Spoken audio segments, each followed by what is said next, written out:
I can't stop listening to the Avenue Q soundtrack. It sucks to be me. No. It sucks to be me. No. Avenue Q is a unique musical. It's a Tony Award-winning extended spoof of Sesame Street that tackles topics the children's show wouldn't touch with a 39.5-foot pole. There are songs about the universality of racism, the experience of being closeted, and the addictive nature of internet porn. My favorite number is What Do You Do with a BA in English? It will never not feel like a personal attack. 4 years of college and plenty of knowledge have earned me this useless degree. The juxtaposition of fuzzy puppets screaming fuck at the top of their lungs is a core pillar of the play's appeal, but its primary theme is also intensely relatable. Life isn't as easy as we're led to believe. Every generation feels like it's been left behind by the system. This sensation is valid, if not a tad bit reductive. Generations are a social construct, and exclusionary policies are the bread and butter of politics. Disillusionment is an unfortunate rite of passage, one that takes root in your early 20s and grows like an invasive weed. Hope is the thing with feathers that died in the garden and became compost.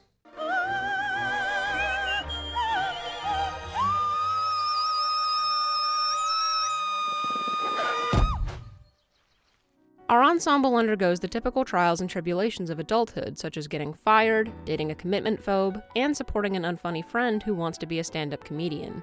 I'm not wearing underwear today. No, I'm not wearing underwear today. Neither am I, Brian. You're not special. That's good tea. The play ends on a realistic yet narratively unsatisfying note. Our protagonist doesn't find his purpose. The ill-suited couple gets back together, and another college graduate moves into the neighborhood, thus beginning the cycle anew. To quote the big finale, everyone's a little bit unsatisfied. Everyone goes around a little empty inside. Swallow your pride. Nothing lasts. Life goes on. Make a few compromises. And accept the things you can't avoid, for now.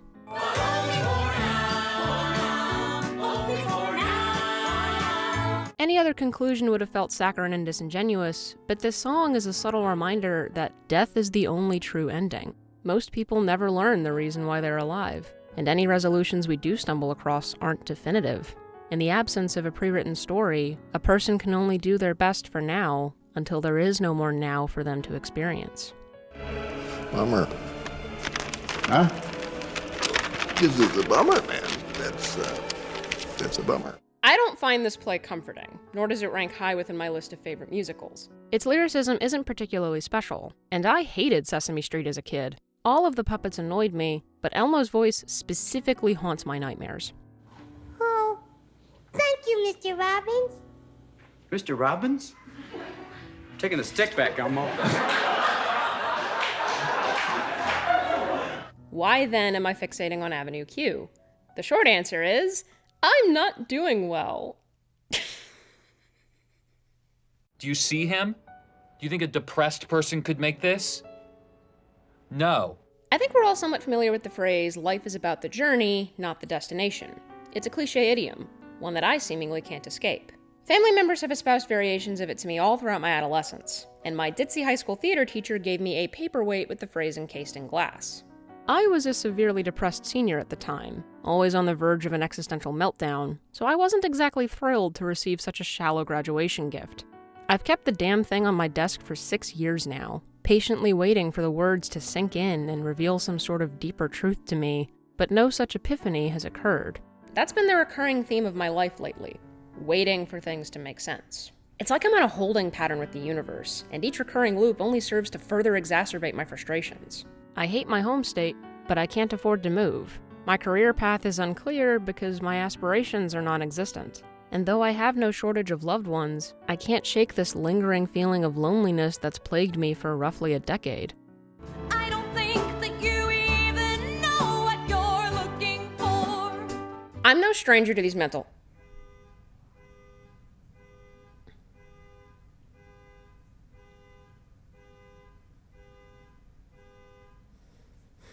I'm no stranger to these mental health troughs. Getting stuck in my own head is an experience I've come to normalize and expect as an anxious neurotic, but this quarter-life crisis has been a real doozy thus far. I swore off grad school before I even finished my bachelor's degree, but lately I've been researching master's programs because I've only ever thrived in academic environments. Do I miss school? No. I miss structure, and the real world is seriously lacking in that department. How do I go back to college? I don't know who I am anymore. There's no roadmap for existence. Grown-ups don't share a checklist. You can't compare yourself to your peers because they're running in a completely different race.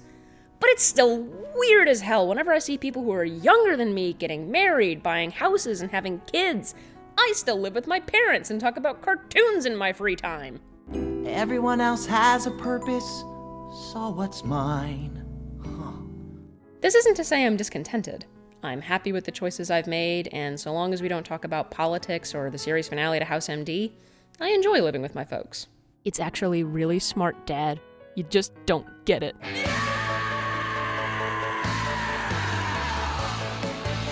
Stagnation has always bothered me. I bore easily, and my attention span has only shrunk with age. You should always appreciate what's in front of you, but satisfaction and self-improvement are not mutually exclusive. Change is difficult and terrifying. It's also the catalyst for beautiful things. I know far too many people who are sitting in cages they themselves constructed, waiting for someone else to save them from making any substantial decisions. You have to be an active participant in your own life, lest you relate too hard to Jean-Paul Sartre quotes. Don't let the French man win. But there's life outside your apartment, and you're only gonna see it if you leave. What I'm currently struggling with is a self-image problem that pertains to this channel and my status as a creator. I'm incredibly proud of the videos I've made and the subscribers I've earned, but I don't feel like a real writer. I'm connected with my life. I'm a failure. Oh, that never bothered you before? My friends are out there submitting to journals and running literary magazines. I haven't produced a page of fiction since my capstone class in 2021. I don't have the burning desire to write a novel. Poetry will never be my passion, and each of my essay outlines rely on other superior pieces of media to segue into broader ideas. Case in point? When I see how sad you are, it sort of makes me happy. I'm worried that my videos are becoming repetitive, that I'm running out of things to say here. This dilemma is by no means unique. Maybe every creator is doomed to produce identical content in perpetuity. Plenty of writers tell slight variations of the same story over and over and over again, and I can't fault them for that. Monetizing your work is a tremendous feat. There's no shame in catering to a market you've cultivated. That being said, I still feel a profound sense of embarrassment each time I promote myself. So give me a quarter. I don't have any change. Okay, give me $1. That's not what I meant. This turmoil is inextricably linked to how I conceptualize Jonny the creator. I understand myself to be a decent writer, a passable video editor, and a terrible YouTuber. Oh, brother, this guy stinks! I don't want to analyze algorithms or statistics. I don't want to regurgitate popular opinions for clicks. And I don't want to waste your time with half-assed videos because time is all we really have. Everything else is just set dressing. Your life's a routine that repeats each day. No one cares who you are or what you say.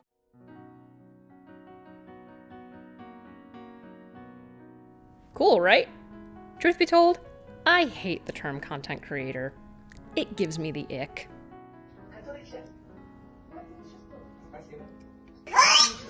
It's not an incorrect job title, but its reductive accuracy perturbs me on a fundamental level. Consumption is not the end goal of creation, but the commodification of art has turned every sliver of personal expression into a product, and thousands of people have forsaken effort in exchange for a quick buck. I'm about to be a billionaire. I write to find catharsis.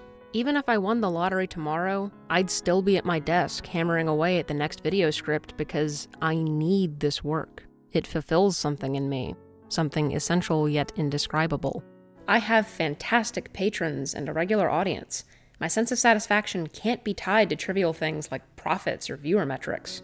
If my analyses sound redundant, it's because I see the world a certain way, so my theses and conclusions will reflect those steadfast beliefs. One of my former bosses once said, "We are here to do significant things." He meant this in a predeterministic sense, but I still gleaned a valuable lesson from his statement. Everyone's definition of significant is different. Value is hard to measure, especially outside of the context of capitalism. Is a review a worthy creation on its own, or are they just a parasitic trampoline to success for people who aren't willing to make actual art? I don't know. I'm inclined to believe the former. If meaning is a thing we construct brick by brick, then those building blocks can be anything we choose. I've watched countless reviews, many of which changed my life, and if some of my commenters are to be believed, then I too have created similarly impactful content. That's beyond humbling. You can never truly know what your creation might mean to someone else, nor can you fathom the full trajectory of your arc without pressing start. To quote yet another Avenue Q song, there's a fine, fine line between reality and pretend, and you never know till you reach the top if it was worth the uphill climb. The act of trying is magnificent. It's awe-inspiring. It's the journey. Your destination is irrelevant. That's so fucking cliche.